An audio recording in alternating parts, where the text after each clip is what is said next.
Praise the Lord. இன்றைய தியானம் கொலோசியர் 1 14 முதல் 21 வரை. குமாரனாகிய அவருக்குள் அவருடைய இரத்தத்தினாலே பாவ மன்னிப்பாகிய மீட்பு நமக்கு உண்டாயிருக்கிறது. அவர் அதரிசனமான தேவனுடைய தற்சுரூபமும் சர்வ சிருஷ்டிக்கும் முந்தின பேருமானவர்.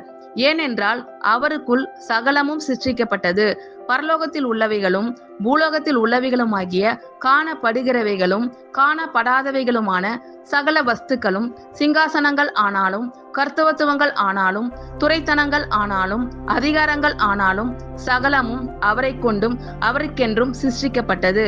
அவர் எல்லாவற்றிற்கும் முந்தினவர். எல்லாம் அவருக்குள் நிலை நிற்கிறது. அவரே சபையாகிய சரீரத்துக்கு தலையானவர். எல்லாவற்றிலும் முதல்வராய் இருக்கும்படி அவரே ஆதியும் மரித்தோரிலிருந்து எழுந்த முதற் பேருமானவர். சகல பரிபூரணமும் அவருக்குள்ளே வாசமாய் இருக்கவும் அவர் சிலுவையில் சிந்தின இரத்தத்தினாலே சமாதானத்தை உண்டாக்கி பூலோகத்தில் உள்ளவைகள் பரலோகத்தில் உள்ளவைகள் யாவையும் அவர் மூலமாய் தமக்கு ஒப்புரவாக்கி கொள்ளவும் அவருக்கு பிரியமாயிற்று. முன்னே அந்நியராயும் துர்க்கிரியைகளினால் மனதிலே சத்துருக்களாயும் இருந்த உங்களையும் பரிசுத்தராகவும் குற்றமற்றவர்களாகவும் கண்டிக்கப்படாதவர்களாகவும் தமக்கு முன் நிறுத்தும்படியாக அவருடைய மாம்ச சரீரத்தில் அடைந்த மரணத்தினாலே இப்பொழுது ஒப்புரவாக்கினார். ஆமேன். கர்த்தர் உங்கள் அனைவரையும் ஆசீர்வதிப்பாராக. God bless you all.